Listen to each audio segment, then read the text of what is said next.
সবকে স্বাগতম জানাইছো মোৰ ইউটিউব চেনেল আকাশ ক্লাছেছ আসামত। যদি প্ৰথমবাৰৰ কাৰণে চেনেলটো আহিছা ইয়াক সাবস্ক্ৰাইব কৰি ল'বা আৰু লগতে কাষত থকা বেল আইকন ক্লিক কৰি দিবা। ছাত্ৰ-ছাত্ৰীসকল আজিৰ এই ভিডিঅ'ত আমি আলোচনা কৰিম ইতিহাসৰ পাঠ নম্বৰ 3 মধ্যযুগৰ অসমীয়া সমাজৰ অনুশীলনীৰ সম্পূৰ্ণ প্ৰশ্ন উত্তৰ। তেন্তে আহা আৰু দেৰি নকৰাকৈ আৰম্ভ কৰোঁ আজিৰ আমাৰ এই ভিডিঅ'।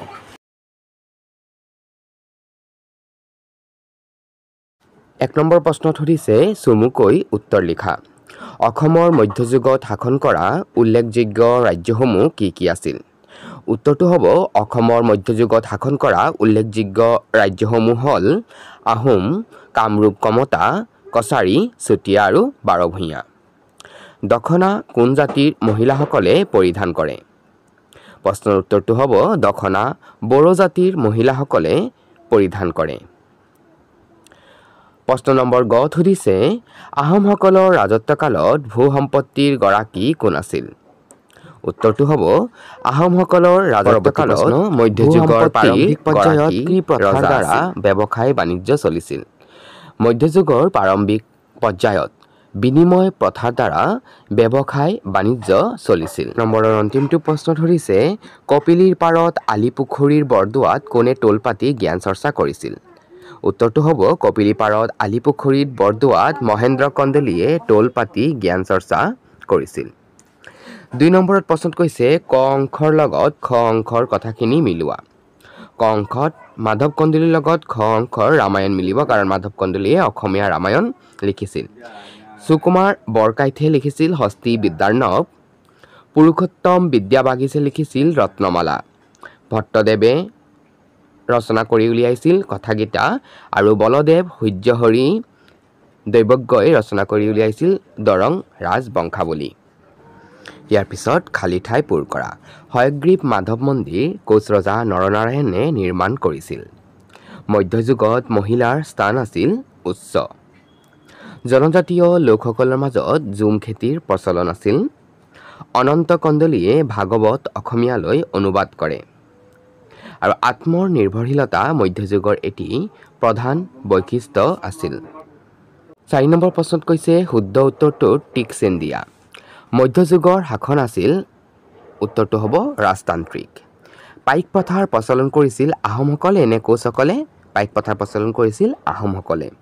টঙালী হাচতি বড়োসকলৰ নে বাৰভূঞাসকলৰ অৱদান আছিল? উত্তৰটো হ'ব বাৰভূঞাসকলৰ। কছাৰীসকল কোচসকল নলা নৰ্দমা নিৰ্মাণ ব্যৱস্থাত আগৰণুৱা আছিল। উত্তৰটো হ'ব কছাৰীসকল। স্বৰ্গদেউ ৰুদ্ৰসিংহ নে স্বৰ্গদেউ শিৱসিংহৰ দিনৰ পৰা আহোম স্থাপত্যত মোগল আৰু পাৰ্চী নিদৰ্শনৰ ছাপ পৰে। শুদ্ধ উত্তৰটো হ'ব স্বৰ্গদেউ ৰুদ্ৰসিংহৰ দিনৰ পৰা। পৰৱৰ্তী প্ৰশ্ন উত্তৰ লিখা 50টামান শব্দৰ ভিতৰত। আহোমসকলৰ পাইক প্ৰথা। 15 বছৰৰ পৰা 50 বছৰলৈ সকলো সক্ষম পুৰুষক একোজন পাইক বুলি কোৱা হৈছিল।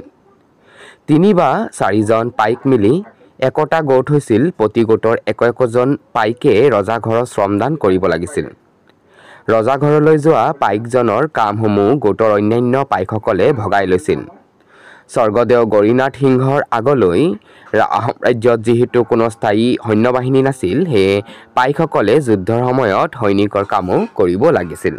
পৰৱৰ্তী প্ৰশ্ন কি কাৰণে আহোমসকলে পছা প্ৰথা প্ৰৱৰ্তন কৰিছিল? পাহাৰীয়া গাঁৱলীয়া প্ৰজাক পৰ্বতীয়া জনজাতিৰ অত্যাচাৰৰ পৰা স্থায়ীভাৱে ৰক্ষা কৰিবলৈ আহোমসকলে পছা প্ৰথা প্ৰৱৰ্তন কৰিছিল। পাহাৰৰ দাঁতিত থকা আহোম প্ৰজাবোৰক পৰ্বতীয়া জনজাতিসকলৰ আক্ৰমণৰ পৰা ৰক্ষা কৰাই আছিল এই পছা প্ৰথাৰ মূল উদ্দেশ্য। পৰৱৰ্তী প্ৰশ্ন মধ্যযুগত অসমীয়া সমাজত নাৰীৰ ভূমিকা কেনে আছিল? মধ্যযুগত অসমৰ মহিলাক সন্মানৰ চকুৰে চোৱা হৈছিল।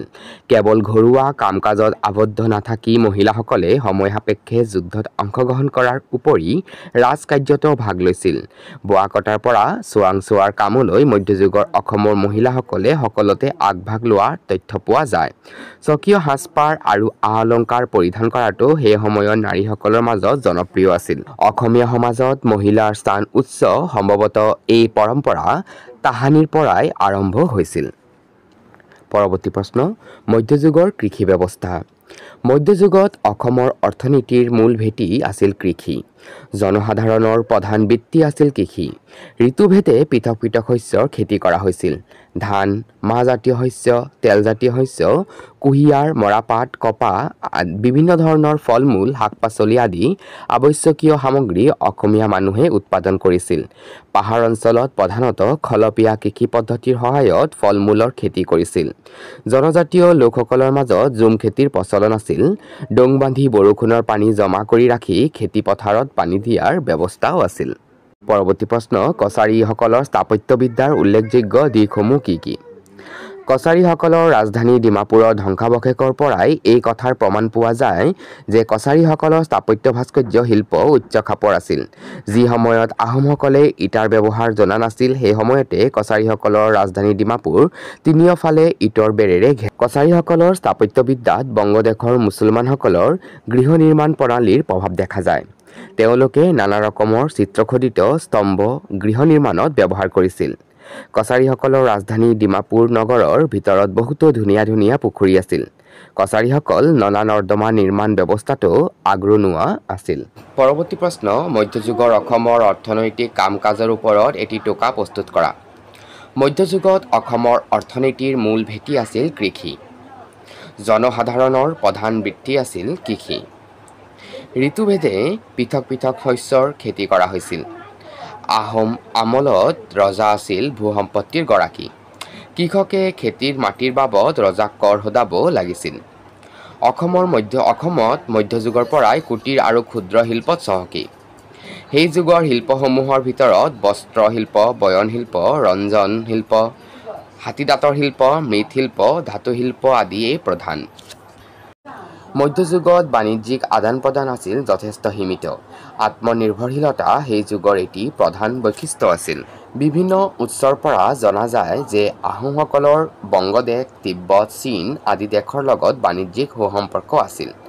ব্যৱসায় বাণিজ্যৰ উন্নতিৰ বাবে কোচ ৰজাসকলে কেতবোৰ ব্যৱস্থা হাতত লৈছিল। ইয়াৰ ভিতৰত ৰাস্তা পদূলি নিৰ্মাণ, মুদ্ৰাৰ প্ৰচলন ইত্যাদি। পৰৱৰ্তী প্ৰশ্ন, আহোমসকলৰ ভূমি নীতিৰ ওপৰত মতামত আগবঢ়োৱা। আহোমৰ আমলত ৰজা আছিল ভূ-সম্পত্তিৰ গৰাকী। কৃষকে খেতিৰ মাটিৰ বাবদ ৰজাক কৰ সোধাব লাগিছিল। অৱশ্যে প্ৰতিজন পাইকে ৰাজ্যৰ হকে কাম কৰি দিয়াৰ বাবদ দুপৰাকৈ খাজনাহীন মাটি ভোগ কৰিছিল।